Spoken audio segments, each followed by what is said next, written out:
Hello বন্ধুরা, আজ আমি আপনাদের স্বাগত জানাই আমার ইউটিউব চ্যানেলে নিউ ব্লগে। আজ আমি ইউটিউব থেকে একটা গিফট পেয়েছি।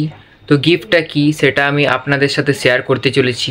এটা আমি পেয়েছি আপনাদেরই জন্যে, আপনারা আমাকে সাপোর্ট করেছেন তাই আমি পেয়েছি। তো ভাবলাম তাই আপনাদের সাথে আজকে ভিডিওটা আমি শেয়ার করি। বন্ধুরা, এতদিন ধরে ভিডিও বানানোর আজ সফলতা আমার।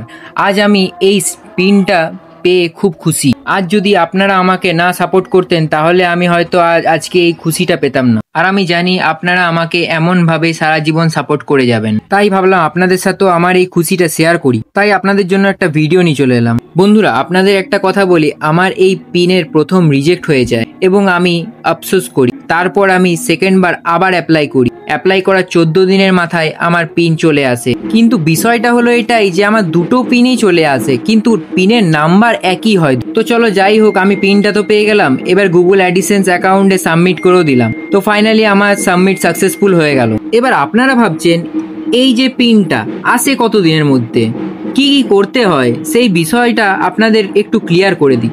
গুগল অ্যাডিসেন্স অ্যাকাউন্টের পিন কত দিনে আসে? এই পিন আসতে 4 সপ্তাহ টাইম লাগে, মানে 1 মাস টাইম লাগে, এবং এই পিন 4 বার অ্যাপ্লাই করা যায় এবং পিনটি সাবমিট করার টাইম থাকে 4 মাস। এবার আপনারা ভাবছেন এই পিনটি পেতে গেলে কি করতে হবে। এই পিনটি দুরকম ভাবে পাওয়া যায়। নাম্বার 1, আপনার যদি শর্টস ভিডিওর চ্যানেল হয় তাহলে আপনার 30 লাখ ভিউয়ার্স এবং 500 সাবস্ক্রাইবার কমপ্লিট করতে হবে, সেটা আবার 90 দিনের মধ্যে। তাহলে আপনি এই পিনের জন্য অ্যাপ্লাই করতে পারবেন। নাম্বার 2, আপনার যদি বড় ভিডিও চ্যানেল হয়ে থাকে 4000 ঘন্টা ওয়াচিং এবং 1000 সাবস্ক্রাইবার কমপ্লিট করতে হবে 365 দিনের মধ্যে। এই ক্রাইটেরিয়াটা আপনি যদি কমপ্লিট করতে পারেন তাহলে আপনি অ্যাপ্লাই করতে পারবেন গুগল অ্যাডিসেন্স পিনের জন্য। তো বন্ধুরা, আজকের ভিডিওটা এখানেই শেষ। দেখা হচ্ছে অন্য নতুন ভিডিওর সাথে।